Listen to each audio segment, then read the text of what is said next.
नमस्ते दोस्तों। आज मैं सर्कुलर प्लाज़ो की स्टिचिंग लेके आई हूँ। इसकी कटिंग पार्ट 1 में दिखाई थी मैंने और बोला था कि इसकी स्टिचिंग बाद में दिखाऊंगी। तो आज ये स्टिचिंग की वीडियो डाल रही हूँ मैं।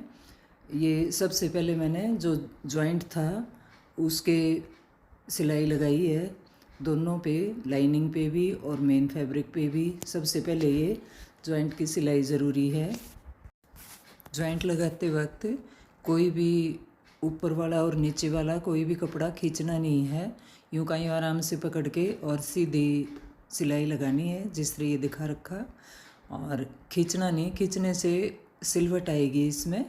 और ये मैंने इसके जॉइंट के कंप्लीट कर ली, लाइनिंग पे भी और इस पे भी। ये देखो, अब मैं इसके दोनों साइड ऊपर नीचे उल्टा करूँगी, आमने सामने सीधा रखूँगी। और फिर जो क्रोच एरिया है, आसन भी बोलते हैं जिसको, वहाँ से मैं ये इसको सिलाई लगाऊंगी। इस तरह खींचना नहीं है कोई सा भी कपड़ा, ऊपर वाला भी और नीचे वाला भी। आराम से ऐसे ही यूँ पकड़ के और सिलाई लगानी है।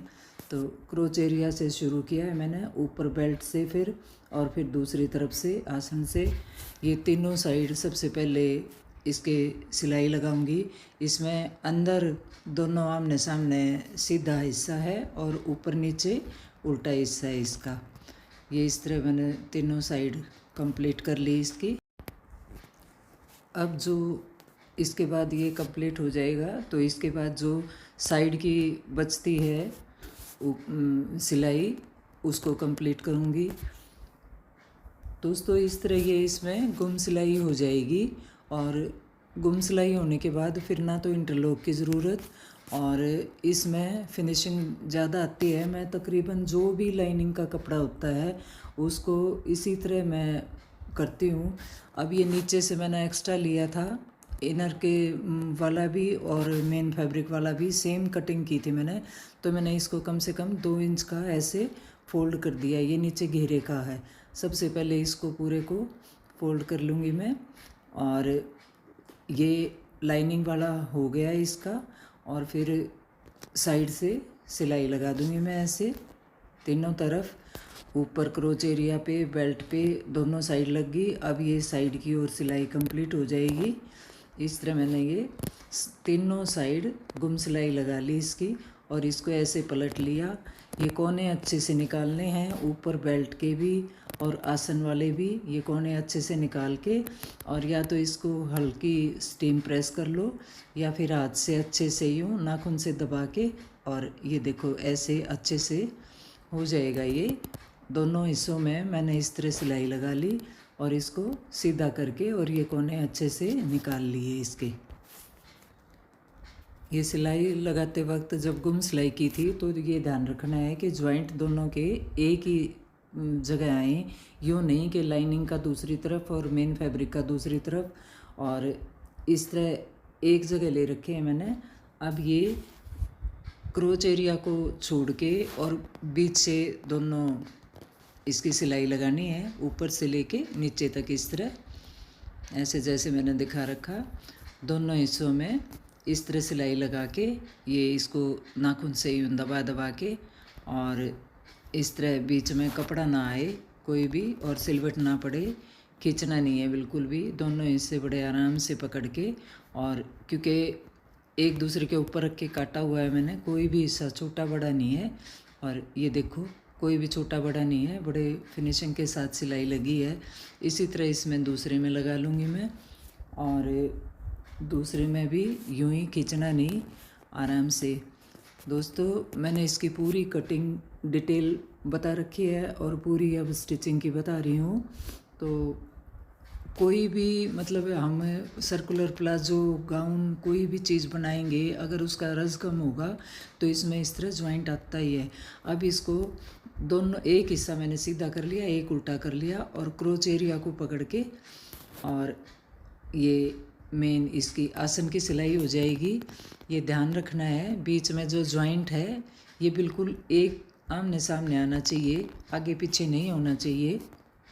इस तरह ये बिल्कुल बीच में लिया है मैंने। सिलाई एक दूसरे के आमने सामने हो, अगर थोड़ा सा भी फ़र्क आएगा तो इसमें फिर पहनते वक्त पीछे से खिंचाव महसूस होगा। ये देखो बिल्कुल एक जैसा है।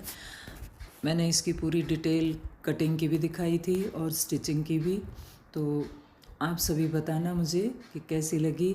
अब ये जॉइंट वाला जो हिस्सा है ये आगे आएगा। अब इसमें बेल्ट का काम रह गया। बेल्ट मैंने कम से कम ये 6 इंच की ली है और सीधा हिस्सा इसका प्लाजो का भी और ऊपर बेल्ट का भी वो आमने सामने है और बगैर खींचे चारों तरफ ये मैंने सिलाई लगा दी। फालतू का कपड़ा ये मैंने कट कर लिया। अब यहाँ पे जॉइंट लग जाएगा। थोड़ा सा इसमें एक्स्ट्रा ले लेना चाहिए, अगर कम पड़ता है तो फिर बाद में जॉइंट लगाना मुश्किल होता है। और इस तरह मैंने पहले ही थोड़ा सा 1-2 इंच ज़्यादा ले लिया था। ये इसकी सिलाई कंप्लीट हो गई। ये बेल्ट को ऐसे फोल्ड करके और पहले मैं पिनअप कर लेती हूँ, क्योंकि कपड़ा फिर फिसलता नहीं, कहीं भी सिलवट नहीं आएगी। बड़ी सफाई से बेल्ट लगती है। इस तरह मैं पहले बेल्ट को यूँ फोल्ड करके और सिलाई लगा लेती हूँ और रबड़ उसमें बाद में डालती हूँ, इलास्टिक जो है।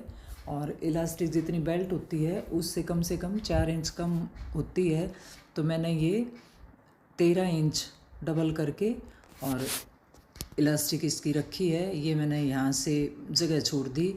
फ्रंट साइड है ये देखो कितने फिनिशिंग से बेल्ट लगी है मेरी। और नीचे भी पूरा ये देखो सफाई से हुआ है। ये फ्रंट साइड है, तो यहाँ से मैंने बेल्ट डाल ली इसकी, रबड़ मतलब इलास्टिक, और इसको ऐसे अच्छे से खींच के और फिर ऊपर से इसके सिलाई कर दूँगी मैं। ये इसके जॉइंट लग जाएगा अभी। ये इस तरह जॉइंट ये पक्की सिलाई लगा के और फिर यहाँ से ये चौड़ा था, इसके ऊपर भी सिलाई लगा ली। अब इसके चारों तरफ बेल्ट के ऊपर यूँ खींच के और पूरे में सिलाई लगा लेनी है और ये बेल्ट कंप्लीट हो गई।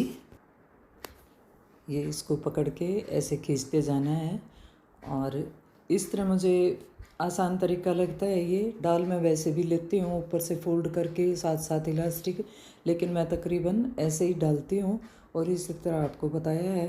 अब इसका ये फुट बदल के और नीचे का जो हिस्सा है ये इसको सेट करना पड़ता है। फिर नीचे के हिस्से में ऐसे मैंने पिको कर ली। तो बताना दोस्तों, मैंने इसकी कंप्लीट स्टिचिंग की, कटिंग की, दोनों वीडियो दिखाई। आप सभी को कैसी लगी? अपना साथ और प्यार ऐसे ही बनाए रखना। नए दोस्त सब्सक्राइब ज़रूर करना। Bye bye. ये इसका फाइनल लुक है। 5-5 मीटर दोनों मेन फैब्रिक और इनर ली थी मैंने। तो प्लीज़ कमेंट में मुझे ज़रूर बताना आपको कैसी लगी।